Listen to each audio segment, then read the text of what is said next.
Um, hello? I'm looking for someone named Nat. Yes, just a minute, please. Imogen, take those bald caps off my narrators. Find someone else to model for you. Oh, sorry about that. Imogen's experiments can get a little carried away, but she does brilliant work. What? Oh, this is just a costume for a musical me and a couple colleagues are working on. It's about Seuss characters. I think we'll call it the Seussical. Catchy, isn't it? Don't know why anyone hasn't thought of it before. Yeah, that does seem rather hard to imagine. Really? Well, that's too bad. But the imagination isn't where we really want you now, is it? I'm sorry? I am in the right place for the writing internship, aren't I? Here, I have my resume and No, you don't need this. What? Tell me, is it better to stick to the beaten path or blaze a new trail? Are you asking about hiking or writing? Stick to the path, I guess. It's harder to get lost that way. Would you rather watch theater or perform it? Watch. Read a book to your kids or to your cats? To my cats, if I had any. And who's your favorite author? Ernest Hemingway. But I don't see what this has You're to hired. do... What? I said you're hired. I assume you accept. Please try to keep up. Wait, but where are you even going right now? Welcome to Eustoria, where all the stories of the world are made. Yes, I know you think authors write their own stories, but you think wrongly. How do you ever figure James Patterson or Shakespeare ever wrote so much? It's because they like to use the same plots over and over again, much as that irks me. But this is impossible. You just opened a door I couldn't even see, and now we're here? Where even is here? It's Eustoria. I already told you that. I hope you're better at reading than you are remembering things. You'll need to be good at reading and speaking to be a narrator, and you won't be needing this here. But I thought that this was a publishing company looking for an intern? Yes, that is how we find our new recruits. Best not to let the population know their favorite stories are written in a magic world. I'm sure you agree. No, I could just imagine all the influencers trying to sneak their way in here and record us to death. Ugh. No, we're very happy being our own anonymous little corner of the universe. Wait, back up. Did you say magic? Great Gatsby, are you a parrot? Yes, Eustoria is a magic world within the real world where time doesn't quite work the same. When we're in here, nothing moves out there, and we could stay as long as we like. Where do you think the idea of Harry Potter came from, or Narnia? Platform 9 3/4 was based off the door you walked in through, you know. Wow. Let me introduce you to the teams before we begin your training. Over here, we have the Dream Team. This is where you get your shipwrecked on a deserted island in the Pacific, or a teenage girl is secretly a princess kind of thing. They're also called the Dream Team because they sleep all day and call it work. Erica. Eureka! That's the best idea I had in 2 centuries. Wait till... Oh, hi, Nat. Is that the new intern? Have you seen my pencil? Yes and no, Erica, this is... What's your name again? You don't even know my name? It's in my Never mind. It's Desi. Short for Desire. No. Desiree. Does it matter? Erica, what was that fantastic idea you had just now? Oh no, I forgot. Something to do with alligators? With top hats? Maybe if I go back to sleep, I'll remember it. Erica, it's a wonder how you remember any of your ideas. No, this will work. It's got to work. Oh, Nat. I know you're mad at me, but I have a question. Can James Bond be bald? I don't see why he can't be bald. On a purely physical level, you are absolutely correct. There are any number of reasons why a man Bond's age might be bald, and the Imaginers certainly think making him bald would set the next actor apart from the other 7. But bald men are always evil, Nat. Have you ever seen a bald man in a movie that wasn't evil? I seem to recall advising against that particular stereotype. Oh, it seemed like a useful trope at the time. I wanted to solve this by doing an experiment and going out in the real world to shave men's heads to see if they turn evil, but I thought you would advise against that, so I used the bald caps instead. I still don't approve. I'm sorry, but where are we now? Oh, this is the imagination, where ideas from the Dream Team come to get little details like character design and motivation, and to work out all the plot holes. Just flip a coin. You know the director's going to change whatever you write anyway. Oh, I hate when they do that. You go through all of the hard work, crafting beautiful characters and a fantastic plot, and they go in and they ruin it with their stupid improv and their CGI.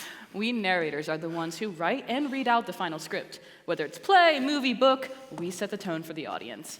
Is the story a comedy? Then we use short, witty dialogue. Is it a thriller? Then we use haunting, cryptic descriptions to build suspense, and the characters do the rest. It's quite a delicate art. Speaking of suspense, do not keep me in it. Where's the new script for the Hamlet script for Desi's training? I wish I could shove it down his... 1 second. Here you are. This one was an easy rewrite, just more of a modern setting is all. The narrator's already added all of the dialogue. Like you asked, the plot is pretty much the same as the original, though I do think it would have been more interesting to write a version where Ophelia doesn't kill herself. This says Hamlet on it. Oh, I must have been hungry. Never mind, I'll fix it. Come on, Denise. Still not my name. Desmond. That's a guy's name. Maybe your parents wanted a boy. How should I know? What? Great Gatsby. The only difference from the original story is the country's name. Imogen's experiments must have given them all insomnia that night. They do that sometimes. Is that a problem? Oh, rather annoying, but we put up with it. Not Imogen's experiments, the story. Well, no. It'll be an easy first narration since you're already familiar with the story. Of course I am. Hamlet is a Shakespearean tragedy based on the Norse legend of Hamlet, recorded in the 12th century. I didn't ask for its history. Suffice it to say, they all still die in the end. Now, come with me. Stand over here. Now, this is where the magic happens, and I mean that literally. Everything you say can and will go into the story. So if you start to read Hamlet instead of Hamlet, that's the way it's going to be. Okay, so what? I'm not done. One more thing before we start. Always, always follow the script. Even if you think a character's shirt should be green instead of yellow, you keep it yellow. You never know if that yellow shirt is part of some intricate plot point that someone dreamed up.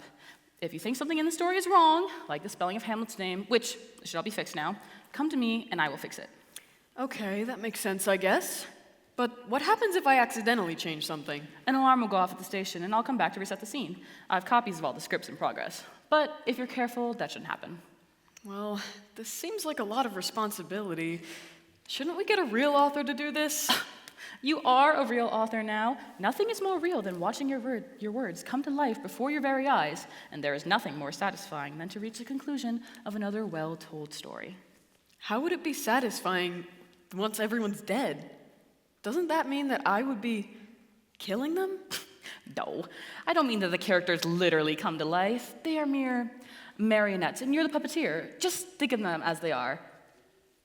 Despero, characters in your play. 1, that's a little disturbing, and 2, who would name their child that? They're also figments ever. of our imaginations and the later imaginations of millions of people who enjoy our stories. We tell the stories that regular people are too afraid to experience. There is no higher calling. Now, after this, you're going to be on your own, so pay attention. Well, I'm not really sure that I'm going to be a good fit for this job. Well, you won't be if you quit before you start. Now we narrate. Hamlet, a modern play, scene 1.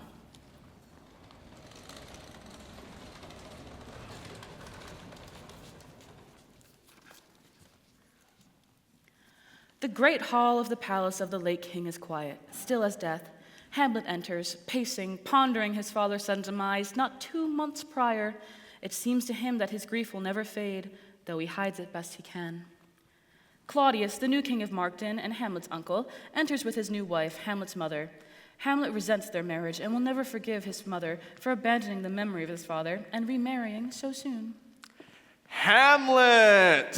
I should have known you'd be here.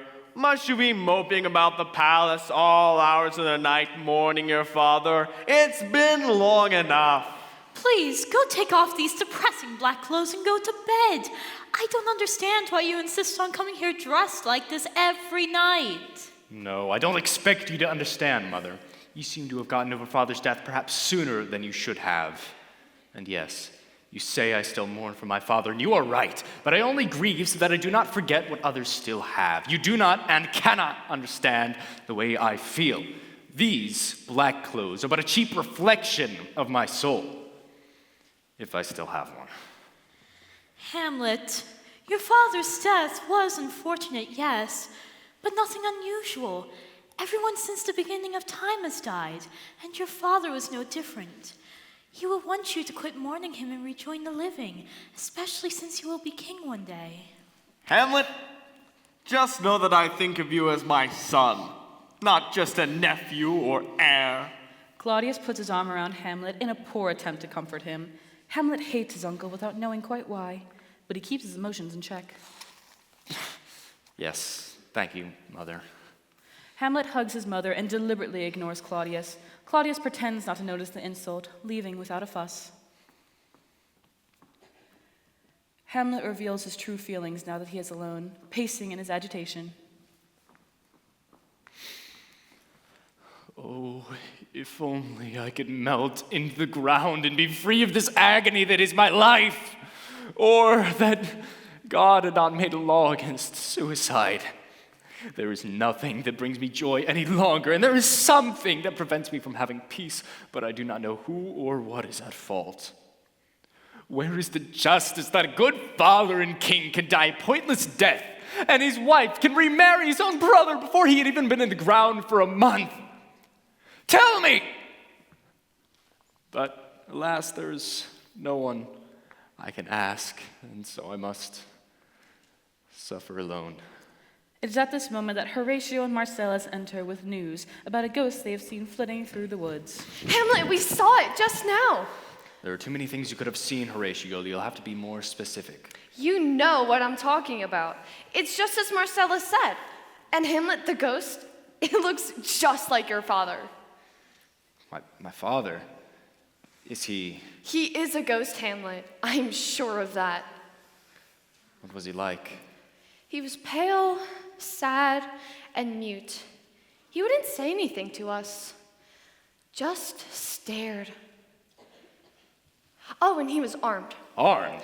He had a sword on him, like one of these that's hanging in the Great Hall. Armed, yes. I always suspected foul play in my father's death, but this only makes me more sure. Take me to him. I wish to see the manner of his demise. But he never comes twice in the same night.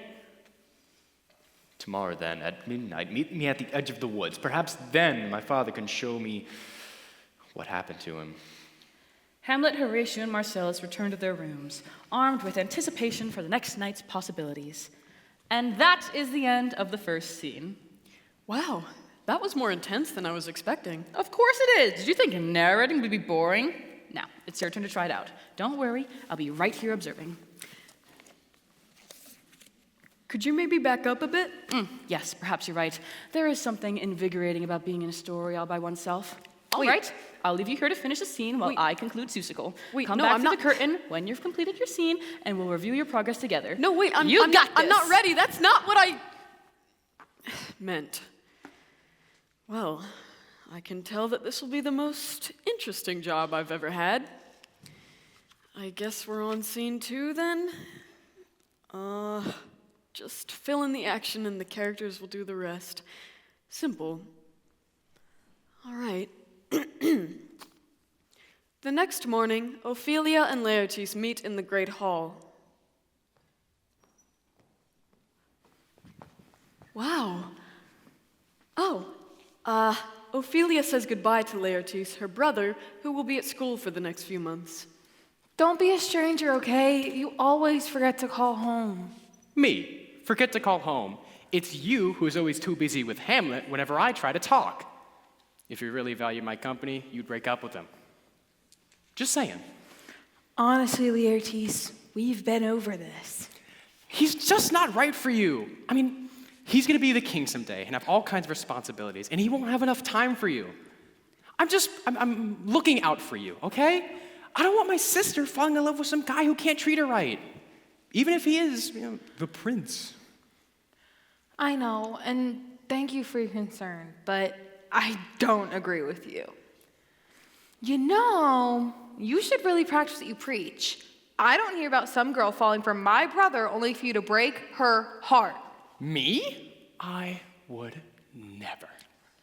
Ophelia and Laertes' father, Polonius, enters the great hall. I should have been at the airport by now. Maybe I can sneak out before he sees me.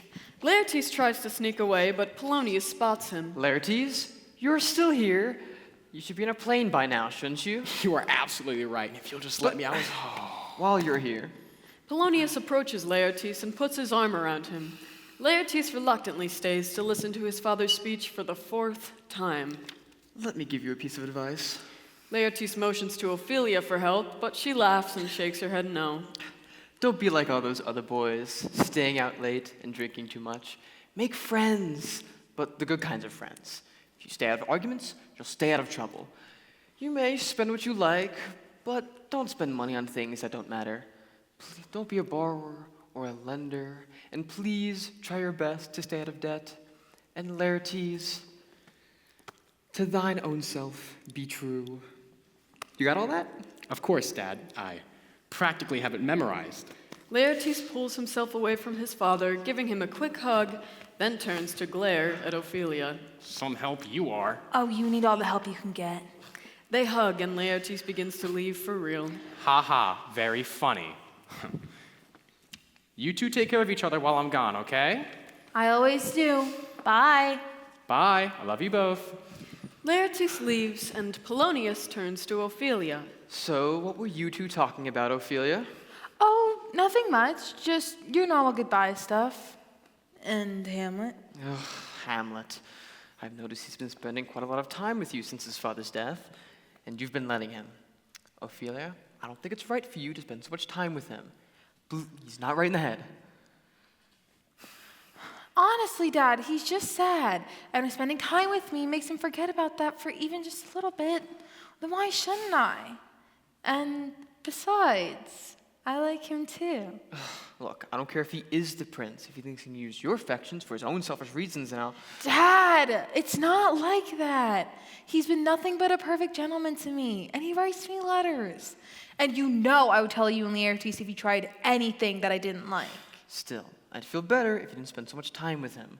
Believe me, I know his type. He's just leading you on. I want you to tell him you don't want to spend any more time with him anymore. And give back the letters he gave you. Okay, Dad, if it'll make you feel better. Oh, shoot! Polonius and Ophelia link arms, then walk off together. Did you hear something, Dad? Hear what? Nothing. I just thought it's nothing. Nat? Nat? Well done, well done. You finished the scene. Let me have a look at the script.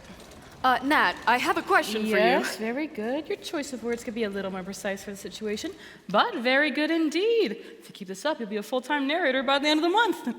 Oh, well, thank you. It was actually kind of fun. But about my question, have you ever stepped into a story and had a character hear you and then say things that they weren't supposed to? Don't be ridiculous. Walking into a story has absolutely no effect on the characters. That's if they can have minds of their own. Here, let me show you. Now take the third scene from the Hamlet show, for example.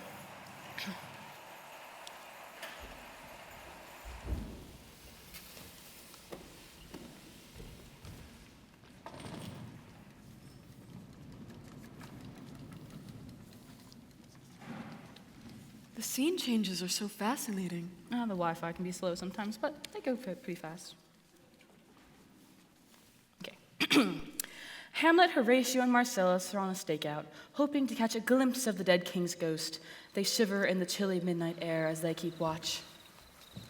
Okay. Now, pay close attention.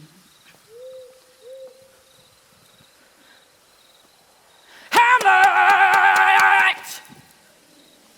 See? No reaction. Our existence is totally unknown to them. There is no possible way for them to be aware of you as the narrator. Satisfied?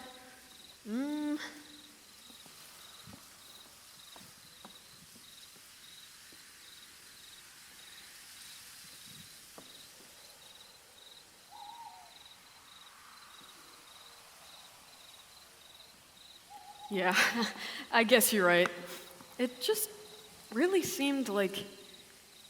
Never mind. I must have been imagining things. Well, imagining things is only really good when it's your job. If you stick to narrating, and I know you can, you could be one of the best on our team. Really? I know talent when I see it, and you've got it. Now, just try not to imagine anything else about the characters being able to hear you. Next, you'll be telling me they can see you. Yeah.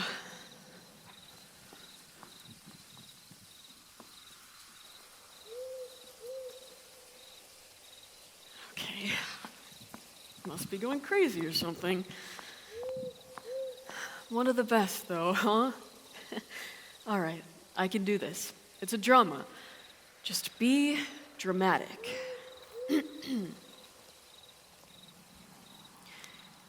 Hamlet grows impatient. He gets up from his position and begins to pace. Is it midnight yet, do you think? Why hasn't it appeared? Be patient. It's not midnight yet. It never appears before midnight. No, it's after midnight. Didn't you hear the clock? Shh. Something's happening. The long-awaited ghost fades into view between the trees, heading straight toward Hamlet like an arrow to a bullseye.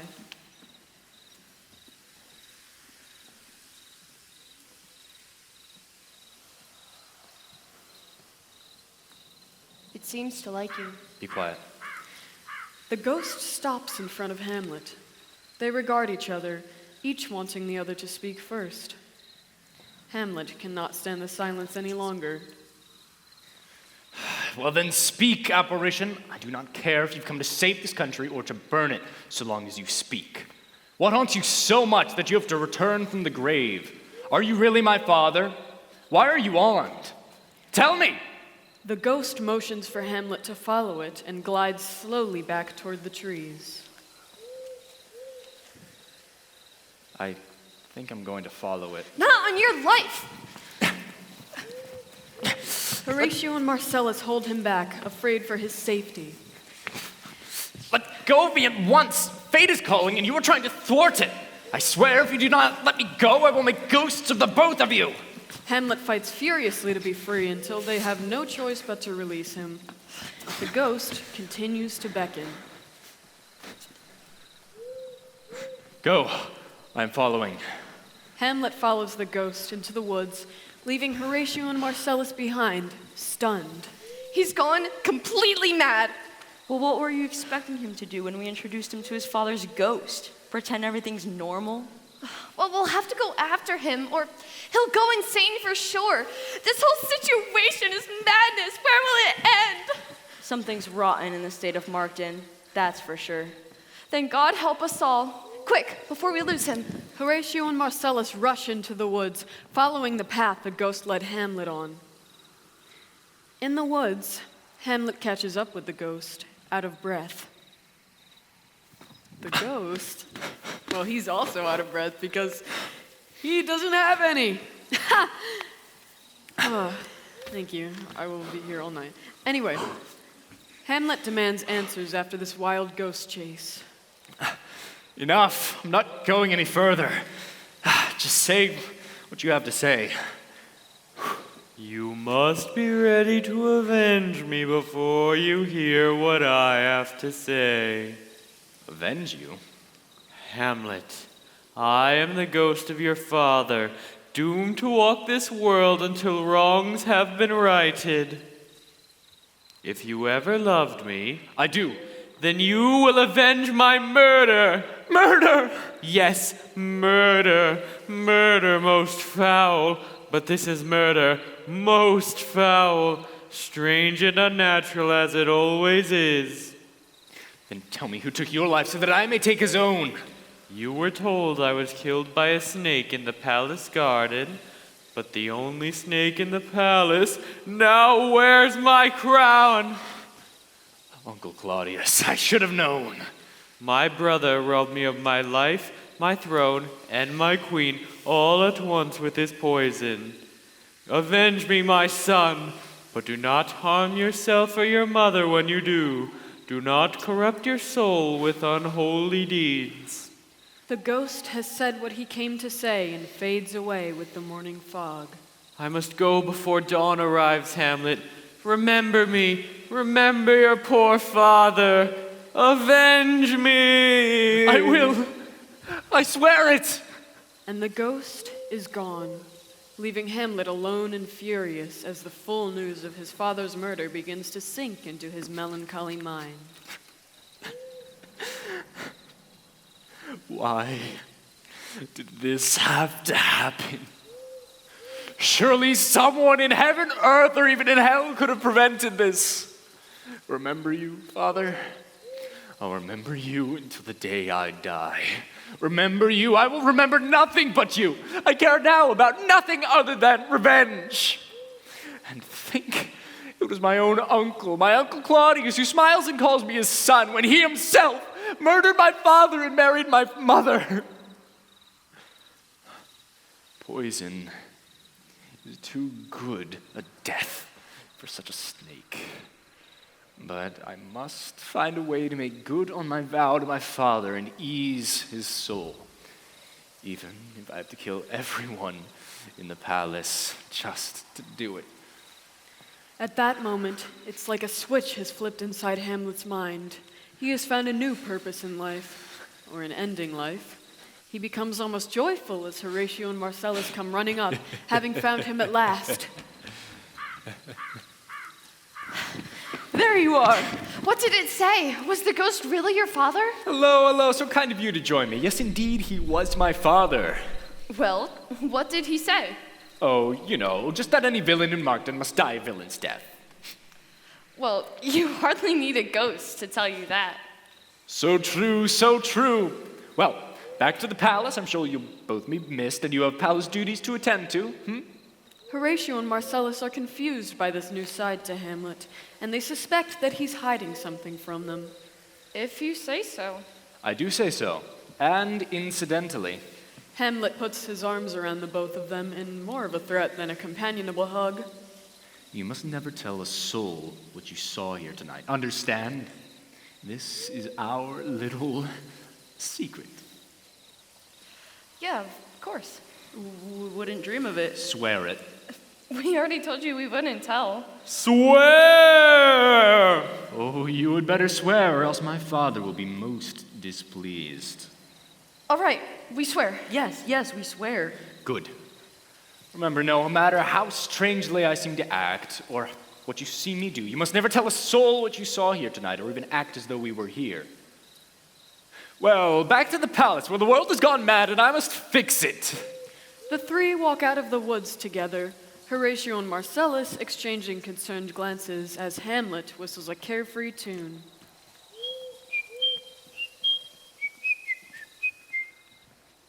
All right, not too bad. I think I'm really getting the hang of it. And nobody went off script this time, which is good. Next scene, then.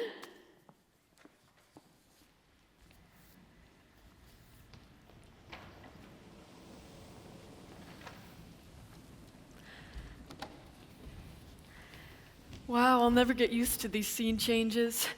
I know it's magic, but it just does feel so surreal. Ophelia and Polonius share a private conversation as she recounts a peculiar tale from the previous night. Dad, I need to talk to you about something because I don't know what to do about it. Yes, of course, my dear. What's the trouble? Well, last night Hamlet came to our room and don't give me that look. But when I opened the door, he just stared. And it looked like he'd been running through the woods all night with dirt on his shirt and leaves in his hair. And he just looked at me and sighed and walked away. But the look in his eyes, it was like he'd gone mad. Mad? Madly in love with you, eh? We must have to tell the king about this immediately. Can't have the prince going mad over a girl, especially if she's my daughter. The king, I really don't think that's necessary. I can handle Hamlet just fine on my own.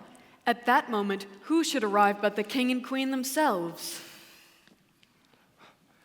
You're just the man I wanted to see, your majesty. Polonius bows to both the king and the queen, while Ophelia tries to take advantage of the opportunity to leave. But Polonius is too fast for her. I figured out what's making your son go mad. And it has nothing to do with his father's death after all. He's in love with Ophelia. Polonius pulls a letter from his pocket. I even found this letter that he wrote to her. Where did you get that? Ophelia tries unsuccessfully to grab the letter from her father, who reads it out of her reach. Doubt thou the stars are fire. Doubt that the sun doth move. Doubt truth to be a liar. but never doubt I love.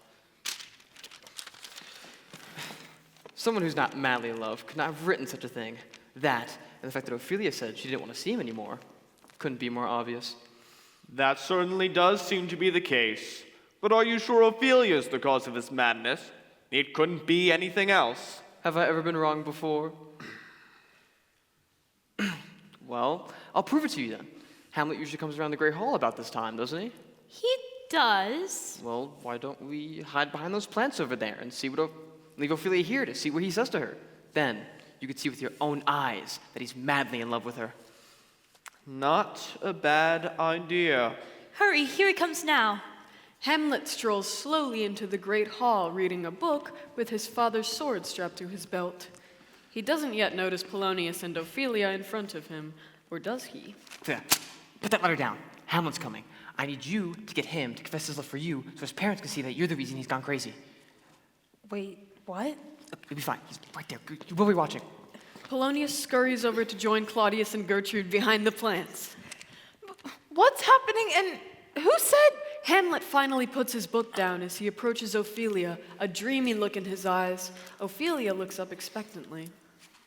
To be or not to be, that is the question, is it not? Whether 'tis nobler to suffer through life's greatest trials or to end them. To die, to sleep, perchance to dream. Oh, I wonder what it would be like to shuffle off this mortal coil. But conscience makes cowards of us all, and no one wants to find out for himself, and no one can return to tell the tale. Ah, the fair Ophelia. Surely if you were to pray for me, the Lord would listen. Hello to you too. How are you doing? Very well, very well. Sure. Hamlet, why are you wearing your father's sword? The dead will only speak to those who are willing to listen. Right. Look, Hamlet, I have some letters to give back to you. I can't receive them anymore. I never gave you any letters.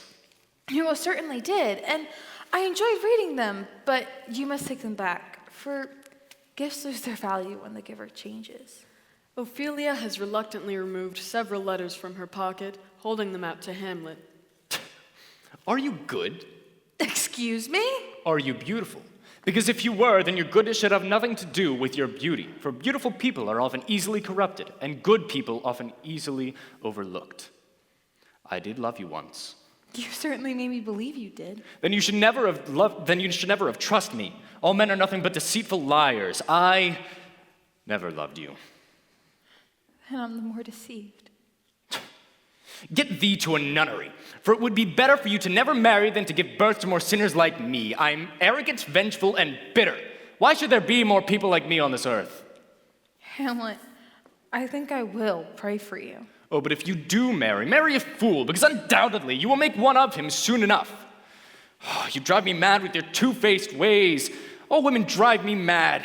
For I declare we shall have no more marriages, but to those who are already married can stay that way. All but one. To a nunnery, go! Hamlet leaves in a terrible mood, and Ophelia is shocked to her core. What a noble mind is left here overthrown.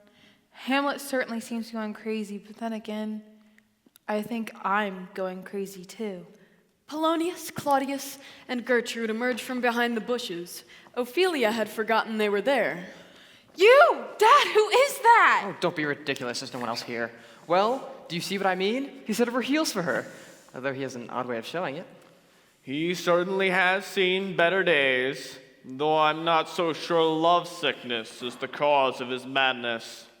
Maybe I can talk to him and find out what's really bothering him.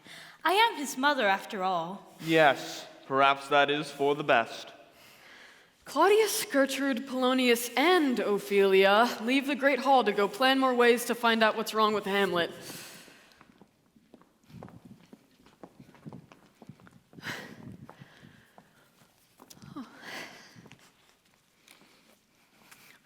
Who are you? And how did you get in the palace? And why are you following me around?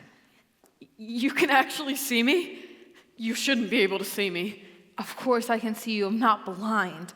although you seem to think I am. Well, you could just be dreaming. Yes, I'm a dream, and I'm about to end, so I think you'd better get back to bed. Hamlet may be going crazy, but I'm not. Now stop avoiding the question. Who are you, and why are you following me around? Are you sure you're not going crazy? And again, I think I might be the crazy one talking to a character. What was that? Nothing. I was just saying that I need to go examine these plants for bugs. Because I'm the palace gardener, and I need to exterminate every single one of them. Guards! Wait! Okay, fine. I'm not a gardener, and I have no idea what type of plant that is. But the truth is so crazy that you wouldn't even believe me. You're probably right. I don't particularly care. What is it, Lady Ophelia? This girl, she's trespassing. Arrest her. Arrest who, my lady? That girl, she's standing right over there. I don't see anyone. Neither do I. Are you sure you're feeling well, Lady Ophelia? I'm feeling quite well, thank you. Are you sure there's no one here but us? No one, my lady. Well then, she must have gone out through the courtyard. Maybe if you hurry, you can catch her. Of course, my lady. Maybe she saw a ghost too. I wonder who it was. Look, I don't know what kind of prank this is, but I want you to stop it right now.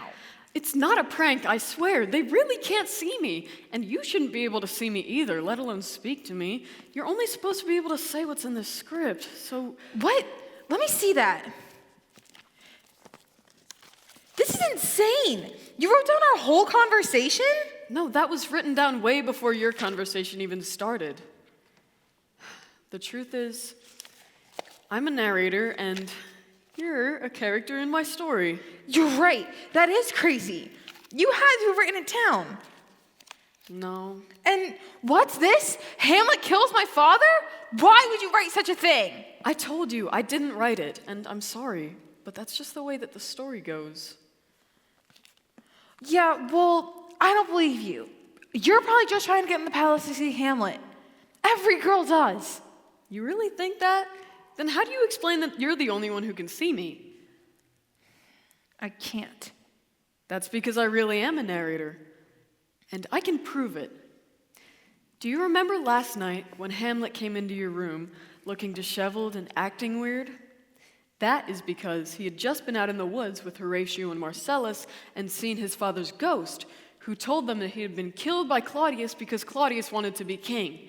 And that's what Horatio meant when he asked if you had seen a ghost too. King Claudius killed Hamlet's father? I know it sounds hard to believe. It makes sense. Hamlet makes sense. He's going crazy because he wants revenge, not because he doesn't love me anymore. I just told you that the king is a murderer and Hamlet kills your father, and that's what you're concerned about? I mean, yeah, if you wrote the story, then you can change all that and make it so we all have happily ever after. I already told you I didn't write the story, and I can't change it. Then I don't believe you really are a narrator. But I am. It's just that I'd be risking my whole career to try to change the story, and I'm not even sure if it would work. Fine. All right, I'll do my best. Give it a shot. Okay, Hamlet decides he no longer wants revenge, and everyone lives happily ever after.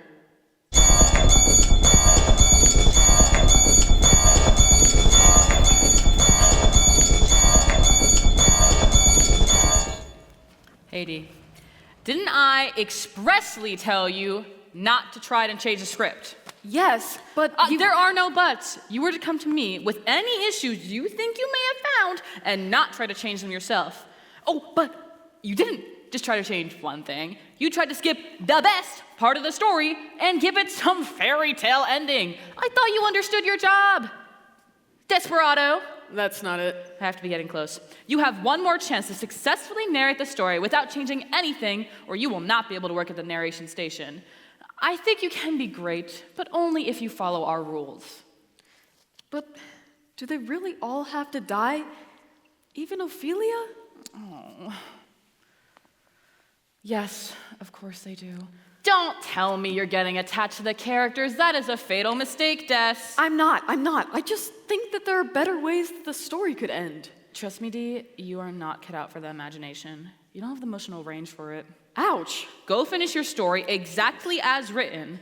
I reset the parts that you so sanctimoniously sabotaged, so start the next scene. If you set off any more alarms, then you're through and you are not working at the station. Capiche?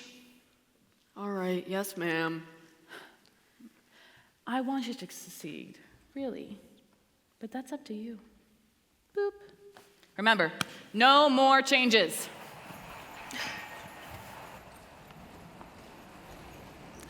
How am I supposed to help Ophelia now?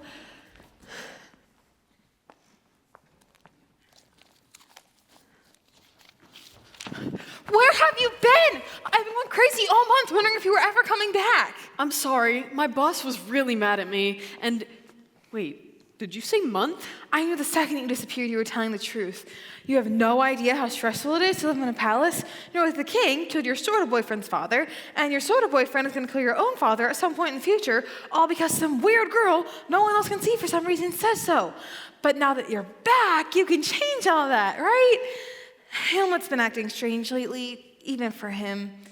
You know, I don't even know your name. It's Desi. And yes, I can definitely imagine how that would be stressful. Listen, I tried to change the story and I failed. But since I can't change it, I feel obligated to at least tell you about what happens in the rest of it. Oh, what is it? Well, your dad isn't the only one who dies. You know what? Don't tell me. If just knowing my dad is going to die is causing me this much grief, I don't want to know what else is going to happen. Especially if there's nothing I can do to change any of it. Wait a minute. I tried to change the story and I failed, but what if I'm not the one who's supposed to change it? What do you mean? You can hear me and talk to me and do whatever you want without triggering the alarm to reset the story. So I think maybe you could say something to Hamlet to get him to give up his revenge. That will save everyone. And as long as I don't say anything outside of the script, then this story will be just fine and the alarms won't be triggered. Ophelia, you can change your own story. Hey, that might work. What's the next scene? It's a play that Hamlet wants to use to expose Claudius's guilt. Yes, the play. He's been obsessing over that all month. He's been saying the play is the thing in which he'll catch the conscience of the king. Strange. In the script, you're supposed to sit with him anyway, though, so that'll work out just great. And I have a plan that's going to get Hamlet to give up his revenge, which will save everyone, including your father. Here's what I'm thinking we'll do.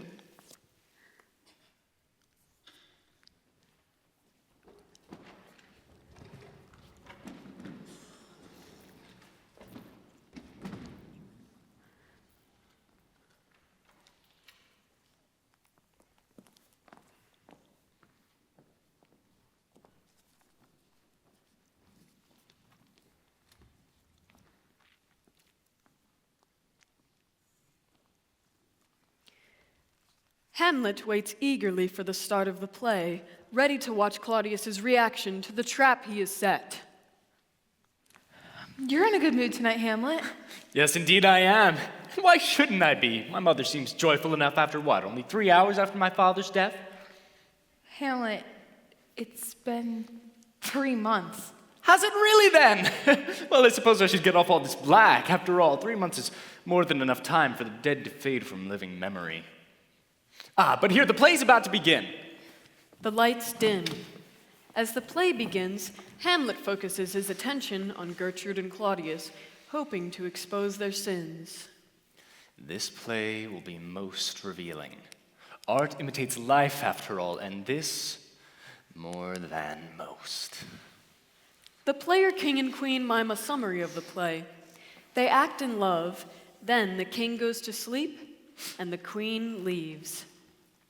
The poisoner enters and pours poison into the sleeping king's mouth, and he dies.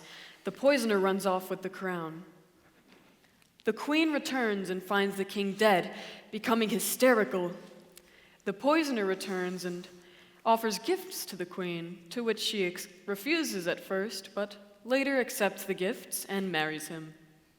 The players leave the stage to set the first scene. What does all this mean, Hamlet? It means we're going to have some fun tonight. It seems to be a rather short play.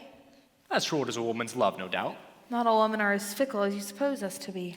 I welcome you to prove me wrong, then. I think I will, thank you. The player king and queen enter the stage, bowing to the real king and queen, and perform their first scene. It has been 30 years that we've been married, my love. Yes, and I hope we stay married for 30 years more. But I've been worried about you. You haven't been your normal, cheerful self recently. But I only worry because I love you. It's true. I have had a bad feeling lately that I am not long for this world anymore. But if I go, I want you to remarry and find someone else to love. Never. That would be treason to my heart. When a woman remarries, it's because she killed her first husband and never loved him. So harsh. You may find you'll change your mind. Love fades when the object of your affection disappears. You may dream for an eternal love, my dear, but fate has other ideas. And when I die, your love will die with me! May I never eat or see the light of day again if my love for you ever dies. I swear I will never marry again if I become a widow. Oh, such a lovely vow. Oh, but what if she breaks it? I thank you for your sincerity. Now, I would like to sleep, for I'm very, very tired. The player king lies down and sleeps as the player queen exits. Hamlet takes this opportunity to guilt trip his mother and uncle. So, how are you liking the play, Mother? The lady protests too much, methinks. Oh, but she'll keep her word, of course. You know the plot of this. Is there anything offensive in it? Offensive? No, nothing offensive at all. It's all in good jest, really. What's the play called? The Mousetrap. Why is it called that, you may ask? Well, it's about a duke who killed his brother and to get the kingdom for himself. It was written, hundreds of years ago. It's a terrible play, but no one really cares. You and I have nothing to be afraid of, all right? Let the guilty take offense in it. Claudius is shocked as he realizes Hamlet knows his secret. The poisoner enters, and the play resumes. Oh, the king's brother enters at last. Must you narrate? You're not very good at it. Oh, yes, I must narrate, and I am very good at it, thank you. See, I narrate the destinies of everyone in this room, and they all do as I like. It's the only way to fix this mad world we live in. Oh, you'd be surprised. It is midnight, a fitting time for dark thoughts and darker deeds. I have the poison, and it'll do its job well. No one will ever know what happened tonight, and I'll get everything I have long deserved. The poisoner pours his poison into the mouth of the sleeping king and leaves the stage with the crown. You see, he kills his brother to get the kingdom for himself, and soon you shall see how he woos over the queen. Claudius can't take the pressure anymore and stands up, struggling to see to leave in the dim hall. The king is getting up. I wonder why. What, is he afraid of a gun that only fired a blank? Claudius, you don't look so well. Are you feeling all right? Stop the play. Lights! Turn on the lights! I need to leave! The lights come on as Claudius exits in a hurry, followed by Gertrude and Polonius. The player king also gets up, confused, and leaves the stage. How strange. The king left as soon as the poisoner appeared. I wonder if it meant something to him. It surely did. You know, Hamlet, the play bears an uncanny resemblance to your family. Didn't you choose the play? I did. It's almost as though the king killed your father, like the play suggests, but That would be ridiculous. Although, I'm sure if he had, you would want revenge, perhaps by killing your uncle. I would. But that would be foolish. I'm not interested in your opinion. What a pity.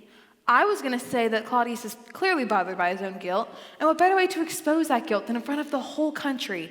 Put him on trial for his crimes. He'll be stripped of his crown, his pride, and anything else he loved in life with only his guilty thoughts and a few rats to keep him company in prison. But it's a shame my opinion means nothing to you.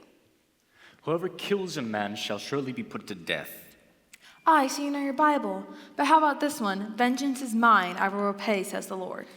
Yes, but you will also find this in your scriptures. Whoever kills a man shall surely be put to death. Whoever injures his neighbor, as he has done, it shall be done to him. Fracture for fracture, eye for eye, tooth for tooth. You don't know what you're quoting, Hamlet. Jesus said, you have heard it said eye for eye and tooth for tooth. But I say to you, do not resist the one who is evil. Love your enemies and pray for those who persecute you. Surely you don't want to argue with Jesus. If Jesus' idea of justice is letting my uncle get away with my father's murder, frankly, I prefer my revenge to his justice. You are not God, Hamlet. Your judgment is nothing compared to his. You can kill your uncle's body, but he can condemn his soul if he doesn't repent. And if you kill him, he will condemn you also. No, I don't need your sermons and I don't need your fake pity. I know my heart is as black as my uncle's and I don't care. God can do what he wants with the both of them. I choose my own destiny. This is the one I choose. I do not need advice from a weak-willed woman. Hamlet leaves to go confront his mother. He is more determined to kill his uncle than ever. Well, that went well. The script hasn't changed at all. He's just so stubborn, and he won't admit that he needs help, and it's killing him. And it's killing me, too. I know. We'll have to do better with the next scene. I do have to warn you, though, you're not supposed to be in Gertrude's room when Hamlet shows up to kill your dad, so I really have no idea what'll happen when you come in. Nothing bad, though, right? That's the goal. I don't care if I have to drag him out of that room myself. He's not gonna kill my dad. I hope it doesn't come to that. Okay, I'm gonna start the next scene now.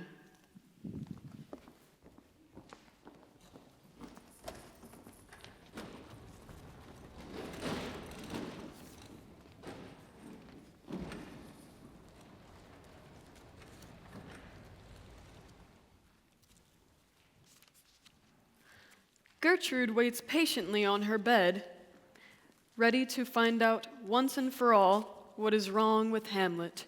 Polonius hides behind a large screen to the side. Hamlet strolls into his mother's room with his father's sword on his belt again. He is in a terrible mood. Ophelia? Where are you? Wait! There you are, Hamlet. You've insulted your father. Mother, you've insulted my father. You're answering me foolishly. You're questioning me evilly. Enough with these nonsense answers. Have you forgotten who I am? No, but perhaps you have. You are the queen, my father's brother's wife, and my mother. Though I wish you were not. If you aren't going to be sensible, I'm going to find someone who is. Ophelia, where are you? No, you're not going anywhere until I hold a mirror up to your face and you realize just how despicable you are. What are you going to do? You aren't going to kill me, are you? What? Help! Who dares interrupt? Ophelia! Oh, Ophelia, you won't believe how happy I am to see you. Not as happy as I am to be here. Don't do something you'll regret, you idiot. Polonius! I might have suspected it was you, you meddlesome rat! Get out of here before I run you through! You better go, Dad. Yes, I do think that might be best. Leave. You have interrupted a private conversation. Yes, I'm glad I did. Ophelia, I need to show you something. Fine, I'm leaving. Enjoy your private conversation.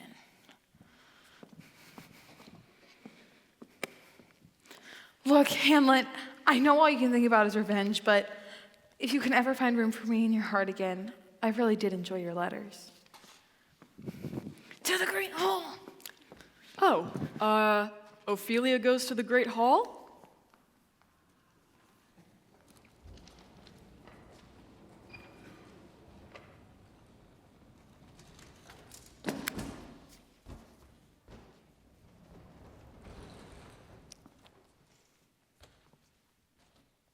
Oh, sweet. It's like having my own personal teleporter. It worked! We stopped Hamlet from killing my dad. I knew the second you disappeared, you started without me, and I just ran for it. I'm glad you did. I was so worried that you weren't going to make it in time. I had to make it. If I had let Hamlet kill my father when I could have stopped it, I couldn't have lived with myself.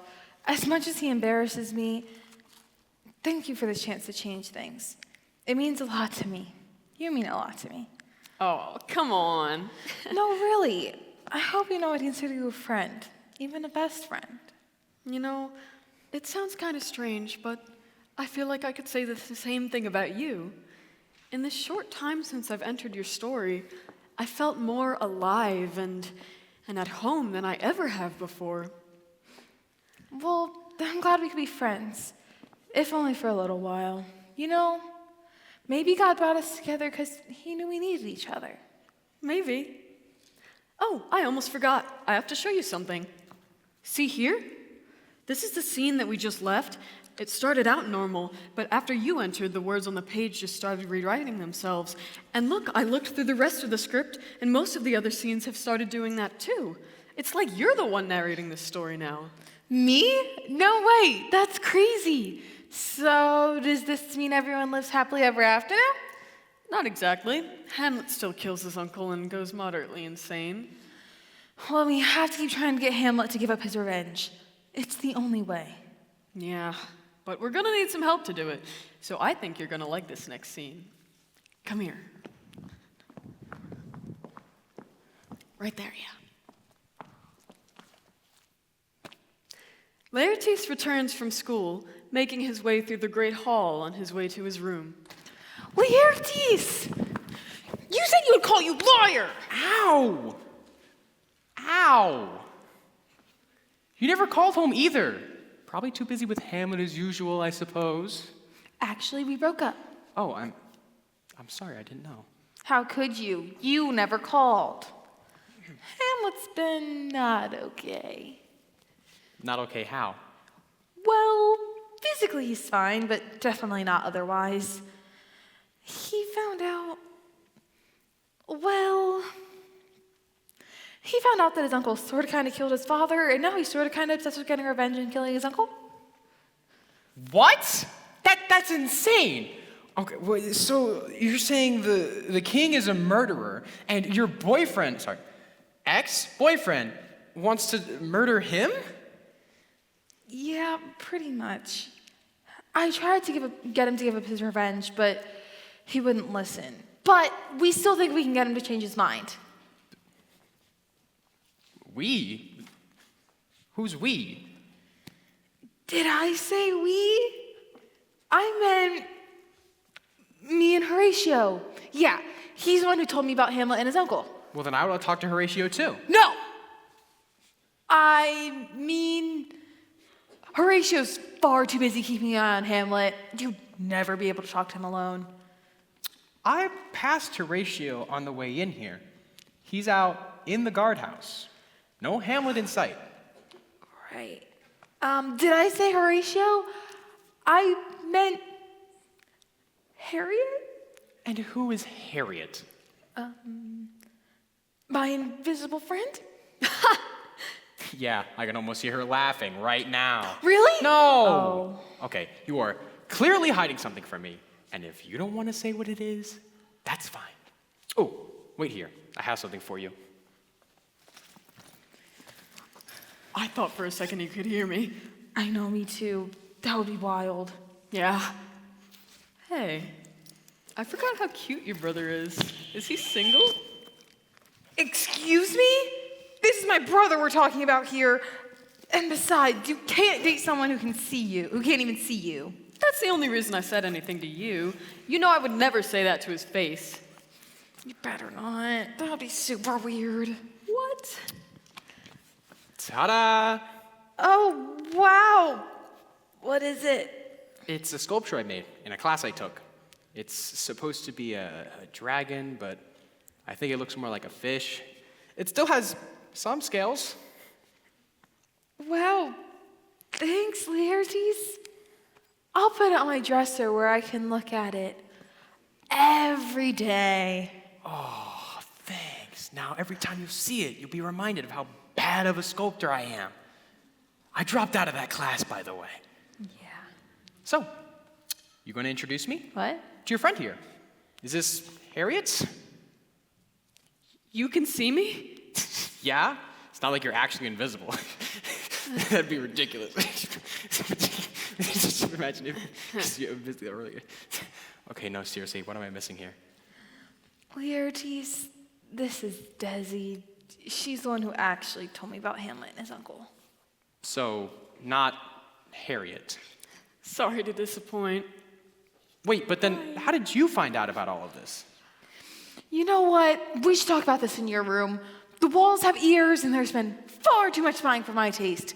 You go. We'll catch up. All right, but you better tell me everything that's been going on here, okay? Okay.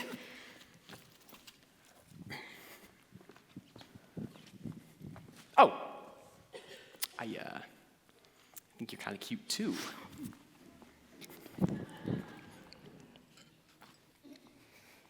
He heard me! He actually heard me! Oh my goodness, I'm never talking to him again. Don't be so dramatic. We need to talk to him, tell him everything, and get him on board and make a new plan. You did say we needed help. Okay, yes, but I just thought he would be a good distraction for Hamlet. I never thought that this would happen. All right, yeah, I guess you're right. The next scene is the climax, and he would be a big help. Great, let's go talk to him. You know, I take back what I said. It's a shame you can't stay for longer, though. I could see it. You know, I could see some matchmaking in my future. Ophelia, wait! Don't do something that you'll make me regret! No promises.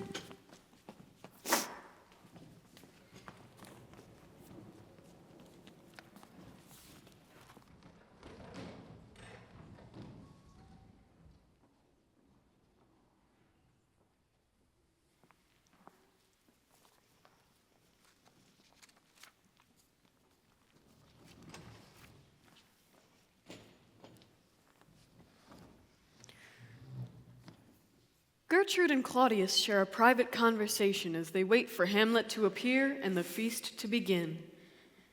Claudius, I'm afraid Hamlet truly believes you killed his father.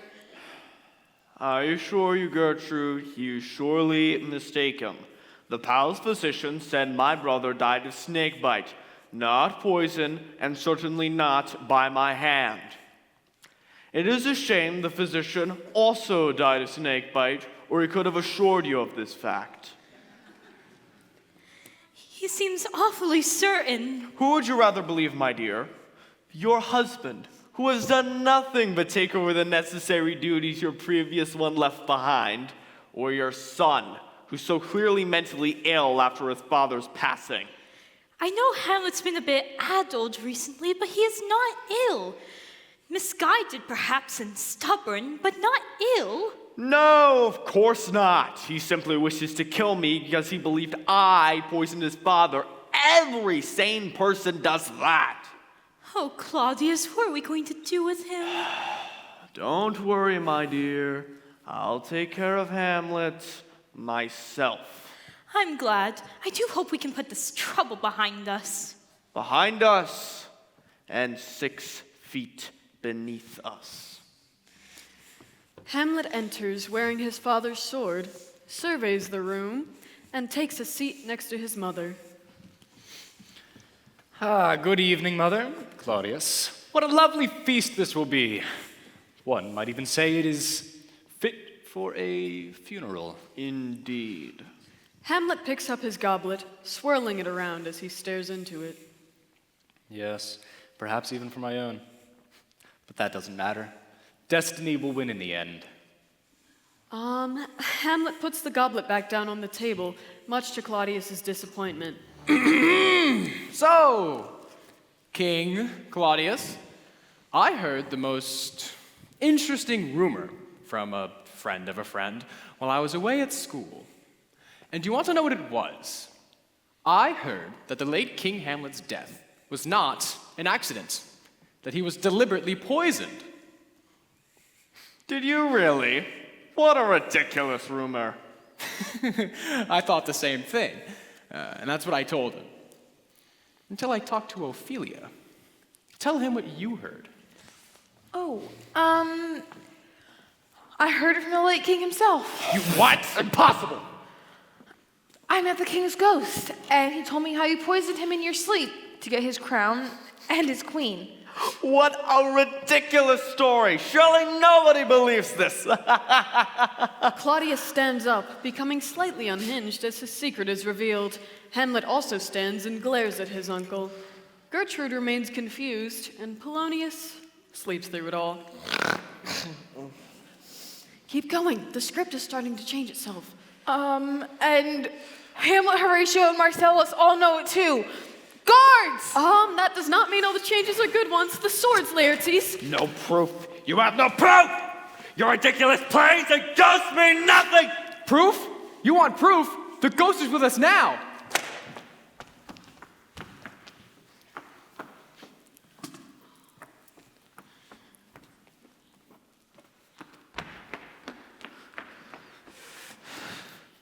Avenge me, my son. The time is now. Nothing can stop me from being king! Even if I have to kill! No, Claudius, your day of reckoning has come. My father's death will be avenged! Lord have mercy. What's happening?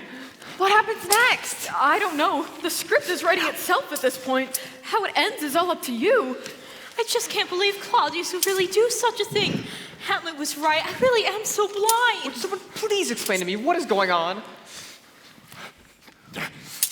Let go of me at once! Let it go, Hamlet. Leave it for the law. You'll have your justice. Don't you know who I am? I am king! I'll have you all executed for treason! You can't stop!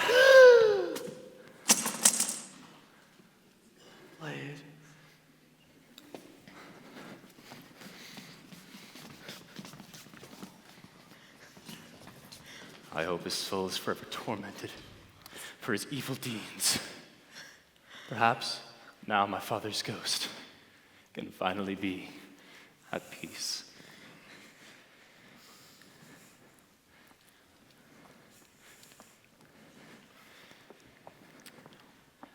Was that? The real ghost? I think so. Oh, I was really hoping that was just a figment of Hamlet's imagination. He freaks me out. How was he able to kill Claudius? He has a ghost sword. Well, don't look at me. I have no idea how any of this story stuff works anymore. Are you all right? Hamlet, you aren't injured anywhere? No, but I rather wish I were. I don't know what to do with myself now that my father has been avenged. I didn't think what would happen when I come out on the other side, but I feel lighter than I have in months. Laertes, I'm proud of you for standing up to Hamlet. That was very brave. But also reckless, you could have been killed. Oh, you know me. I only pick fights I can win.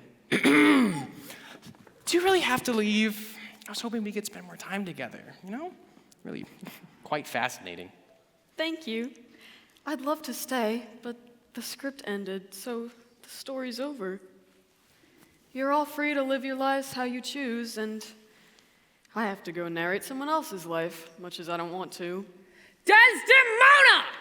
Oh no, that's my boss. She probably saw that the story is over and found out what I did to it. Please, don't move. I have no idea what she'll do to you guys if she sees how much I changed it. Desdemona. I thought that you could be great, but clearly you have proven me wrong. Just look at the state of this story.